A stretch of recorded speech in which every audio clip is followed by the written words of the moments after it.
and I'll give you the key. It's easy. Just keep on hopping, keep on rocking, and don't start stopping. It's everything you need just to walk the scene. And if you wanna make it better, you give it to me, I'll grace it.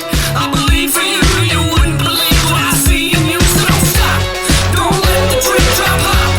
Hold up and make it lovely, make it real, and make it yours. Don't stop.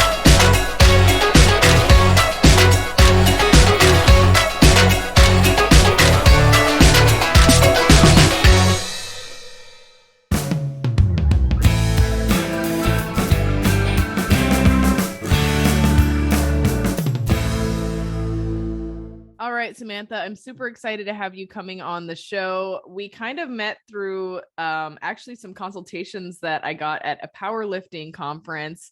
And so I pursued it. It took us a little while to connect. And when we did, it was totally worth it. We definitely were made to connect.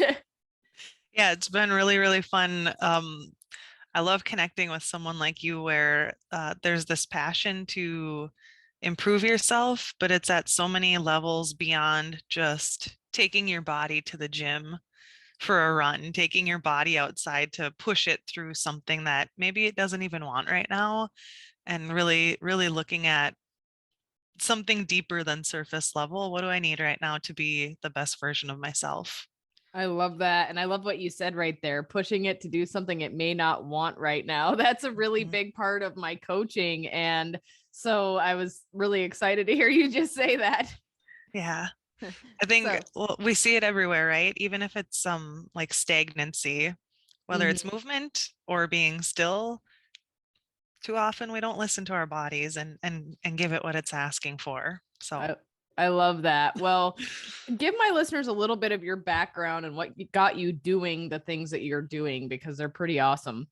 absolutely. So, growing up, I was an athlete. When I was a little kid, I never ever thought I would be.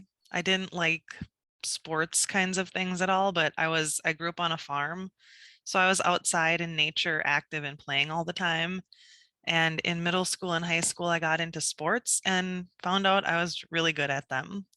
So I was competing in volleyball, basketball, track and field, and eventually in high school started getting into yoga and meditation and saw something beyond what just a physical workout would give me as a benefit to become better. And I also started competing in Olympic powerlifting, which eventually in college and for a few years beyond that turned into competitive powerlifting. And during this journey of competition and like the physicality, developing my physicality, I started to run into some burnout, and I started to question, like, what is it between the mind and the body that I don't have right? So I can go to the gym and I can work out 3, 4, 5 times a day if I need to and want to, but there's something else happening, whether it's my mind or the emotional body or the spiritual body, that's not being addressed right now. So that's what brought me to this journey of biocognitive science right now, yoga, um, all these different modalities that at the end of the day, it's just about connecting the mind and body so that we're more aware of ourselves. Oh boy, do I love that, because I've found so much with just working with people in general that they can do whatever they want. They can force their body into all of these crazy things. But if their mind isn't there, then the magic is not going to happen. It doesn't matter how much work they do. Yeah, I think as you say that, even just thinking about the word yoga, like especially in Western culture, we don't talk about what yoga means. We don't talk about the yoking of the mind and body and how many different modalities and how many different versions of yoga, of running, of strength training, right? It's not all the same for every single person. So I appreciate meeting someone like you where you know how to make it so customized because you listen to people first, right? You actually get to the core source of what someone needs and what they're longing for and what they've never been exposed to. Right. And I think that's also difficult though, from a coaching standpoint. And I'm sure you have run into this too, because you start to find yourself analyzing everybody and everything that's Mhm. going around. And you're like, what is going on with this person? What triggered this behavior? What can we do to change this? And it becomes this huge rabbit hole when you get into coaching people and you start pulling in the mental side of stuff. Yeah, absolutely. I mean, I think about even sitting out in public, like people watching, right? If somebody walks by in front of me, just based on their gait, it's like I can start to identify what muscles in their body are tight or weak, or how much of one exercise they overdo and what they're missing. But then, like, to see their face or to start a conversation, all of a sudden I start to wonder, what else might they need help with, right? Based on that comment they just made, this is some of the cultural conditioning that they've probably learned. And from that conditioning, here's another thing that's probably happening physically and emotionally. So it is, yeah, it's powerful. And then learning for ourselves as coaches or mentors, like, how do you step back from that and realize that not everybody's journey is my journey, and even though I can see it and I want to help, like, I don't have to. I That's been one of the hardest things for me, is learn to step back, and unless somebody's asking for help, I'm not going to offer it, right? I'm not here to fix you. I'm just I get it. I can stop and let you figure it out for yourself until you Well, want help. Then I'm here. yeah, and Then we do it together. totally. And I see that a lot in the personal training realm as well, because I work with people not only via online coaching, but I also have it in-person presence. And actually, some of those ones are the ones that are the hardest to work with, because they come to you and they have been conditioned to think that they need to be working out in order to look a certain way, in order to appear a certain way for other people. And you see that in their presence when you're training them. They don't want to be there. And that is so hard to work with. Yeah, it's the balance, right? You and I have talked about balance before, and everybody talks about it, but at the end of the day, I think part of feeling like you have to move all of the time, it's not only about, like, I think my body should look a certain way and the only way I can achieve it is by moving and working out. And the other aspect of that, as we're discussing, is the mental and emotional side. Is if I'm moving and I'm active, um, start asking yourself, is it an opportunity for me to distract from painful emotions that I might be suppressing or repressing? Is it an opportunity for me to just glide over what's actually going on down underneath? And what's the benefit of breathing as movement? What's the benefit of being still in a movement, right? Or doing something really, really super slow to see what the body releases through that. It's not always about pushing.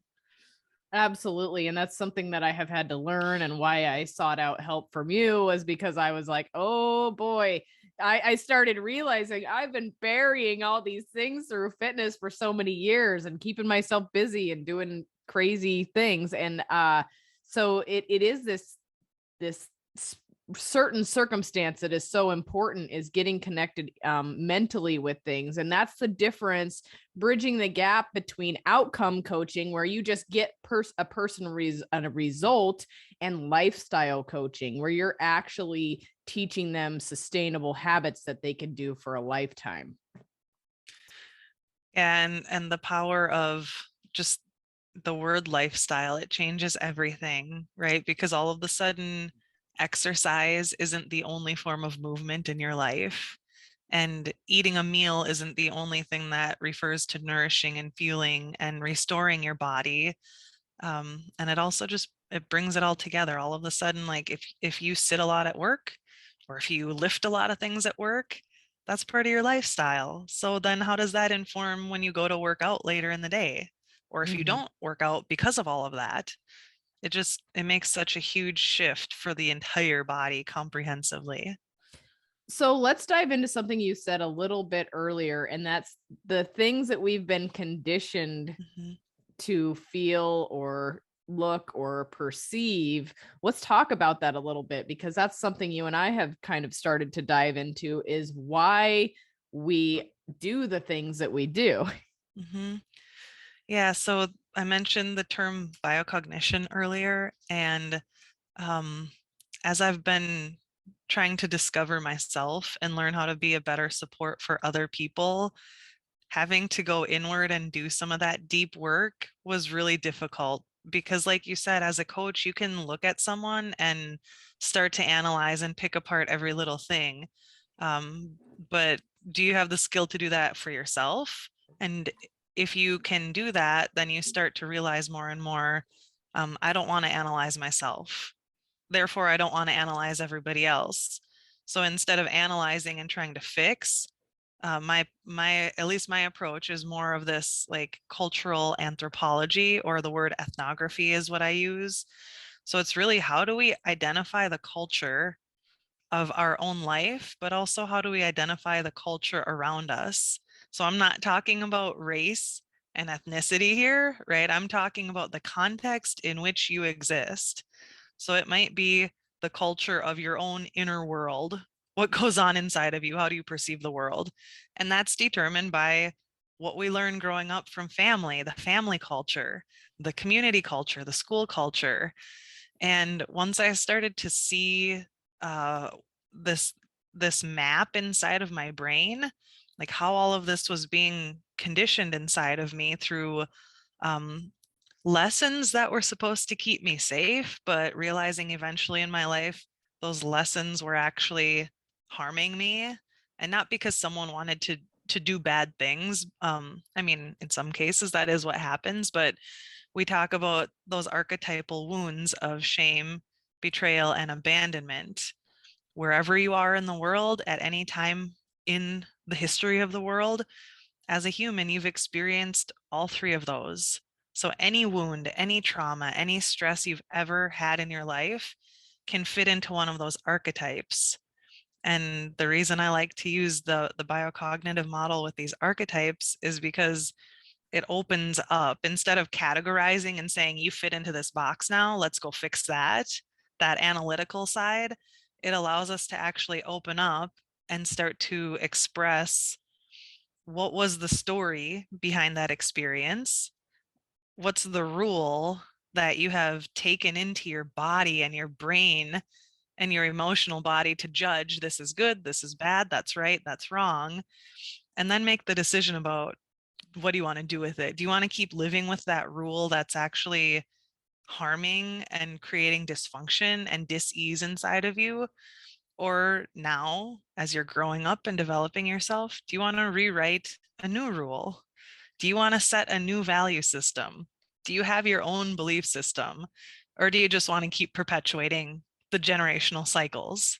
Do you just want to keep going with the status quo? Or do you really want to get better? I So it's love that. retelling the story. Yeah. Yeah, that's amazing. So, what can we do to start digging into this? Tell me a little bit more about biocognition and how we can dig into this and how some of these wounds have affected us.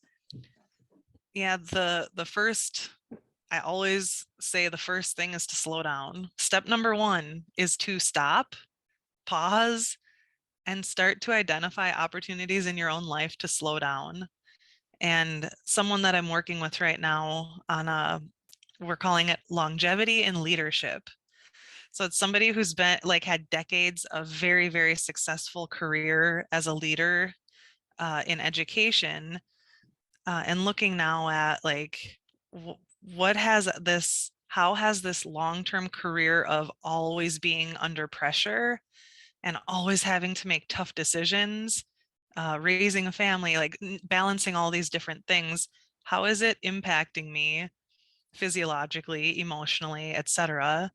And what is it that I want to do differently? So step number 1 is slowing down and starting to listen to yourself. So I think it's cool, people who are pursuing the physical aspect, we already tend to be more in tune with our bodies than a lot of other people.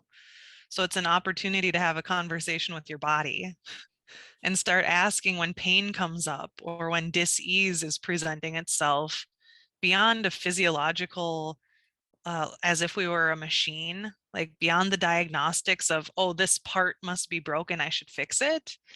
Start to slow down and look at the symbolism. Like, is there a term that goes with it? Like if your lower back hurts and in your head you think, wow, my back is really angry, Then look at the symbolism of how do you hold on to anger in your life, right? The biosemiotics or the biosymbols. And then where does the anger come from? Is it because you've been shamed for so long? Are you angry at an abandonment or a betrayal wound? So really using your body as its own kind of diagnostic tool and letting your intuition guide you so that you're not second guessing and you're not like, a lot of people just think that's crazy talk, but your body has so much wisdom in it, right? From hundreds of thousands of years of epigenetic transfer, your body knows what it's talking about, and you just have to listen to it. So it's slowing down and hearing those messages, taking time to identify where they came from, and like I just said, what do you want to do with it next? You can keep going, or you can try to restructure and make a real difference in your life. And I find this interesting, actually, what you're talking about, because they are starting to figure out that a lot of autoimmune conditions actually go back to like trauma. It's not even, I mean, something else may have helped trigger it, but trauma actually may have been the origin of what really actually started it. And they have found that when they start clearing up that trauma and people start being able to identify what's going on, they're able to get the autoimmune under control. Yeah, absolutely. So, like we've talked about before, one of the critical components of biocognition is a field of work called psychoneuroimmunology. And it's all about how do our thoughts and emotions actually impact us at the cellular level of our bodies.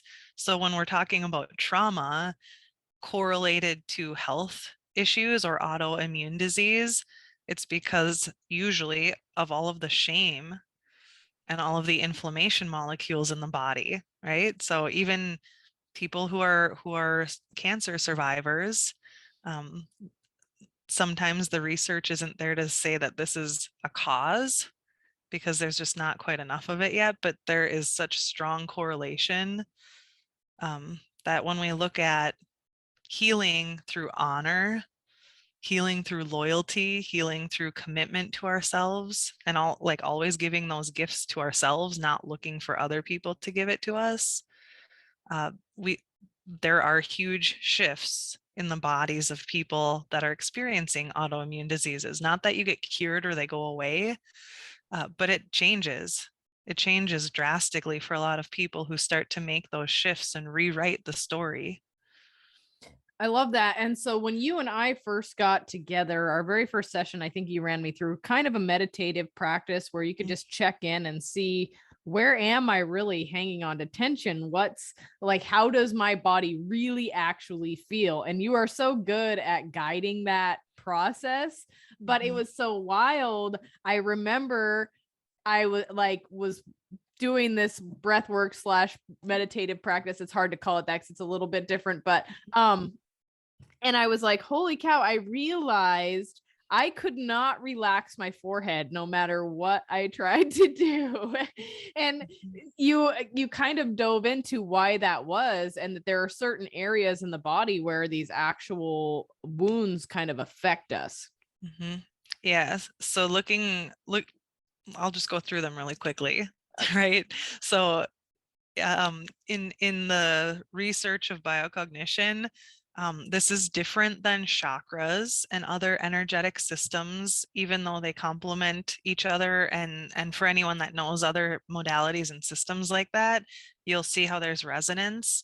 But again, this archetypal study, this anthropological research of across hundreds of thousands of people, certain kinds of trauma sit in certain places in the body.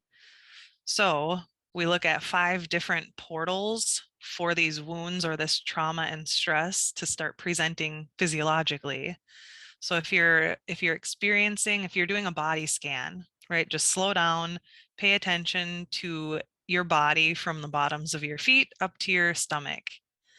Any heat, tension, discomfort, dis-ease in that part of the body tends to be held from a lack of safety. So anytime in your life that you have felt unsafe, and if it's presenting in that moment, start to go into what's making you feel unsafe. Anything in the rib cage around the heart and lungs is the portal of love.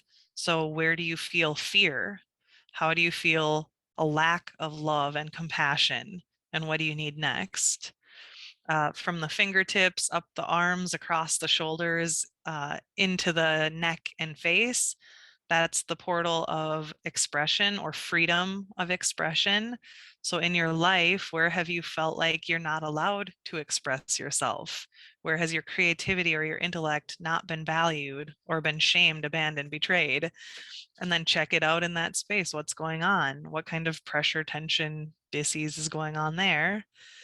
From the eyebrows to the top of the head is the portal of peace. So thinking about disturbance of the peace, right? We even have phrases in our cultures that go along with each of these different parts of the body. So what's going on there? How is your peace disturbed? Is it your own language and self-talk that you've learned from somebody else? Or is it the environment and culture that you're in right now? And then lastly, we talk about the portal of spirit. And depending on your belief system, you can change that word to your name, or you can call it the spirit of nature, the spirit of source, so universe, whatever. But the essence is that you can't touch it. It's non-local, and it just feels like it's everywhere. But when you try to find the actual physical space, it's nowhere. So it's like your whole being is just not quite right. It's not well. And that requires work on personal truth. Who are you? What are you here to do in the world? Who cares about it? So those are the 5 portals. And I want to rewind just a little bit to something you said right there was, is it outside trauma or is it something you have taught yourself? Because that was one thing that when I was bodybuilding, I literally taught myself that I hated myself. And it was really crazy because it didn't come from anything else. It came from me literally looking in the mirror and picking myself apart every day. And eventually it just became this really big, bad, black spiral. And it took me a little while to get out of that. Luckily, I identified it. I think a lot of people don't get to that place where they identify that there is something going wrong. Me being very psychoanalytical, I was like, wait a minute, I see the pattern here. I see I have to change this. And this involves me retraining my way of thinking around how I look. Yes. And isn't that one of the most difficult things to do? Our self-talk is so powerful. It's default mode. So think about even getting up in the morning. What's the first thing you do in the morning? Get up and look at your phone or go brush your teeth or whatever. Or like we've talked about before, driving somewhere to go from point A to point B in a familiar space, you can zone out and all of a sudden you have arrived at your destination. And what went on in that trip? It doesn't matter. You were spaced out in that default mode, thinking, feeling, doing just the normal things that you always do that you're not even aware of. Mm-hmm.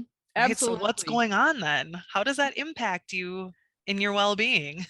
And it's funny you brought up the driving. Like that is exactly how it is too. How many times have we all arrived at our destination? We're like, holy shit, how did we get here? I don't That's even right.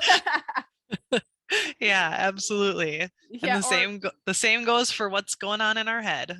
right. That's so amazing. I love it. But yeah, and it's the truth. And you see this a lot where people in their head, they literally tell themselves, I've tried everything and nothing works. Or I'm just overweight, or I'm just sick, or I just have digestive problems, or if they get a diagnosis, it's even worse because then somebody told them they should be some way, regardless of how they need to change it or how it can be changed. Somebody told them that they are going to be that way. I mean, I can almost use myself as an example in this many of my clients that have autoimmune disease.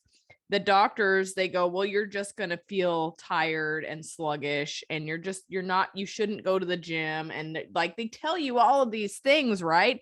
And it almost programs you to think that's just how it's going to be. Yes. So think about doctors, teachers, pastors, whatever it is, people that are important in our cultures. We call them cultural editors, right? So think about, you're writing the story of your life, this cultural editor steps in and then inserts in brackets their own thinking to totally shift what you're doing, right? And to say, like, if you're experiencing an autoimmune disease or anything else, you are not that thing. But we even start to use the language of I am fat, I am this or that or the other thing, which makes it permanent. Mm-hmm. If you are that, yeah, you're just going to keep being that. But and yeah, and not to say that if you start to change the language and start to change the mindset, that it's gonna go away, but it's going to change slowly, bit by bit. And all of a sudden, one day you'll wake up and it'll be like a new life because you put in a year of work or a decade of hard work. But it makes everything different at the end of the day if you're willing to stick with it and recognize that when the clouds move in, that's normal. A distraction comes in and throws you off, that's normal. That's part of the test to get back on the path. Absolutely. And the thing about it is, I liked something you mentioned there. It takes time to heal these things. It's not like I decided one day that I was not going to pick myself apart anymore and just magically fixed it all. It takes repetition, muscle memory. People understand what muscle memory is and how it takes time. You have to throw that softball 10,000 times before it's perfect. Or when I used to ride horses in dressage, my instructor would always be like, you have to do this 1,000 times in order for it to just become easy. Even if it's in your sleep, like you have to make this happen over and over. It's the same with your self-talk and how you feel about yourself. And it's so funny looking back at the journey now. I'm like, every time I look in the mirror, I'm like, damn, you look good, girl. Like, and I find myself like, I hope I'm never like somebody thinks I'm vain or whatever, but I've talked to myself so positively over the last few years. We're talking, it's been 3 years of changing my mental outlook about how I look and feel. But looking in the mirror now, I'm like, holy crap, look at you. You look good, girl. Like, and I feel that way, honestly, 100%. And I had a consultation with a coach over improving some of my biomarkers and some of my performance. And he's like, whoa, you're like the first person I've talked to in a long time that didn't say you wanted to lose weight and tone up or do something like that. I was like, no, I'm happy where I'm at. I just want to fix my other health markers. Yeah, isn't it amazing? And you can start to see the tracking of, as you change your mindset and consciousness, as you start to become more aware of your emotions, the body will transform with it.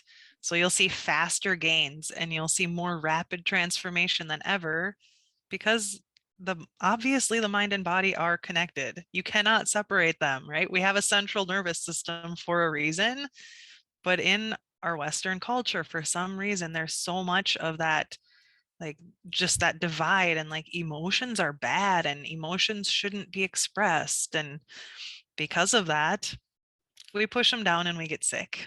Mm-hmm. Absolutely. So Yeah. let's talk. You talked a little bit about some of these wounds. Let's dive into like the anecdotes to that. Like, how do we start to change these things that have happened, and how can we start to identify them and then move on from them? The trickiest part of bringing the antidotes into our lives, for me personally and for other people that I work with, is this externality thing. We have to get away from looking for the answers outside of us. So because we have been hurt by other people, the shame, the betrayal, the abandonment comes from other sources. And then we learn how to do it to ourselves based on how they treat us. So in order to heal, we can't look for it from another person. We have to bring it into our lives and bring it into our bodies and minds ourselves. So if you feel like shame, any form of wounding that you sense as shame, if you feel that coming up in your body, the antidote for it is honor, right? So when you're experiencing shame, it's hot. There's a lot of inflammation happening in the body. And when you bring honor in, when you honor your personal truth, when you honor your needs, you start to experience like tingling and coolness in the body. You'll probably notice that your clothes fit differently, and it might be in a really short period of time. You notice your posture might change because the inflammation and the pressure goes away. So bringing in self-honor. If you have experienced a lot of betrayal in your life and tend to betray yourself now because you've learned that as a language of love, the antidote to heal is loyalty. So remaining loyal to your dreams, staying loyal to your creativity and your vision for life. And when you're experiencing betrayal, it's also hot, but the vascular system is contracting, whereas with shame, it's expanding. And with betrayal, we tend to feel anger. And when we bring in that loyalty, there's a sense of peace and resolve. If you experience a lot of abandonment in your life, the vascular system constricts more often, and you tend to feel cold and shaky and withdrawn. But when you bring commitment in, right, commitment to your self-care, commitment to rituals that are healing to you, you start to see resolve again in the body where you can open up. You don't feel like you're frozen in time, and you just are more free to be you, more free to live joy, to live a life of meaning. I love all of that. And that was one thing that I love that you just said right there, commitment to you. Like a lot of these things come back to you. Like you're not doing this to please somebody else. You're not changing the way, I mean, honestly, what's the biggest reason people want to change the way they look? It's not for them.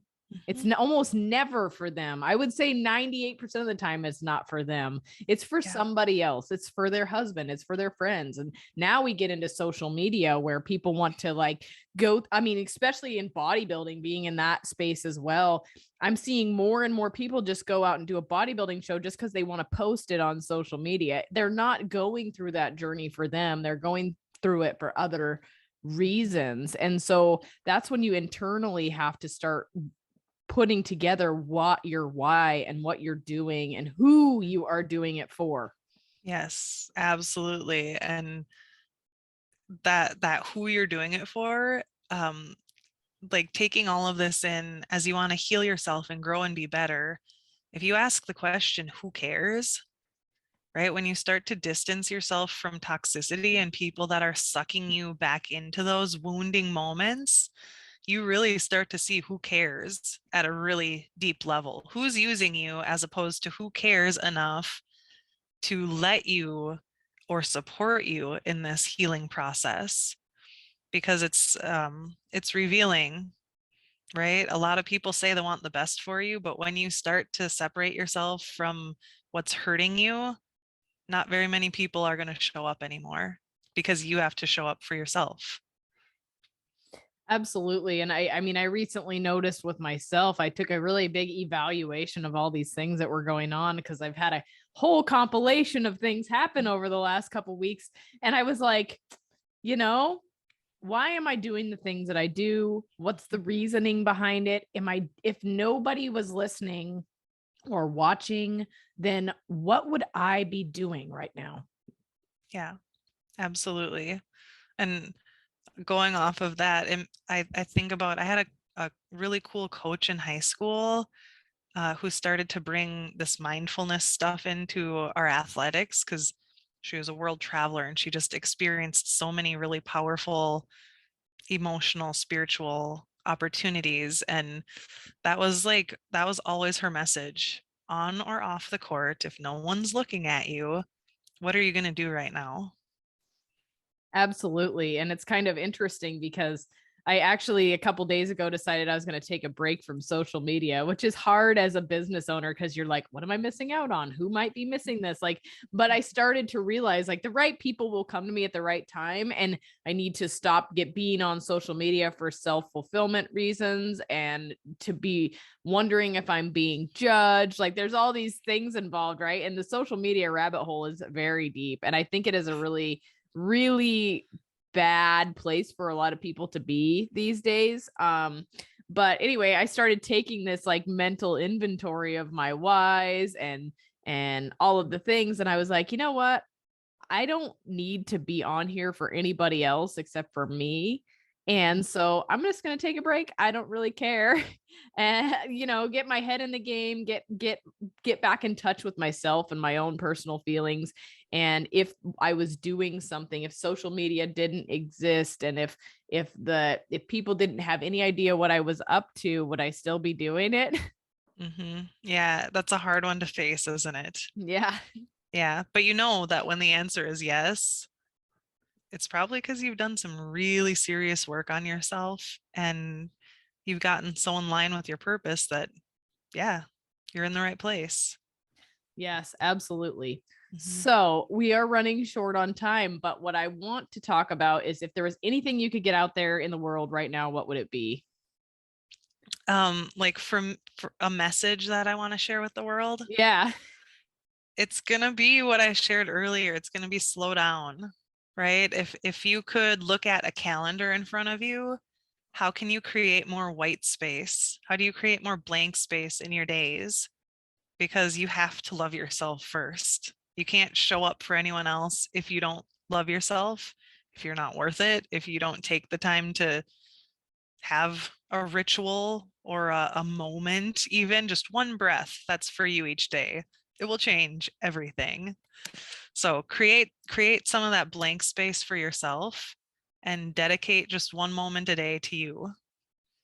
I love that. And I tell people that sometimes I'm like, just instead of scheduling something else in that calendar, schedule your time in that calendar where you're like, where Mhm. does your time fit in? Because if it was a coffee date with a friend or a doctor's appointment or getting your kids to some kind of sports, you would be there. So why can't you make that space in your calendar to be there for yourself as well? Yes, amen. I That's love it. So if people want to find you, look more into what you're doing and reach out if they want to dive into this a little bit deeper, because I will tell you from a personal standpoint, I have had incredible sessions with you. So if people want to find you and dive into this a little bit deeper, how do they do that? The best place to find me is just at my website, which is my name, samanthalouise.co. And I love to build a relationship first. So don't come expecting me to like prescribe or tell you to go do something. If you want to connect, that's what we're going to do is connect. And if it feels right, we can talk more. I But love my that. website's the best place to start. And I will put all that in the show notes so people can look further into you and what you have going on and connect if they so choose. Thank you. Well, I really appreciate you sharing some of your wisdom with us today. And hopefully I can have you back someday in the future and we'll dive into some other fun talks. Absolutely. Thank you so much.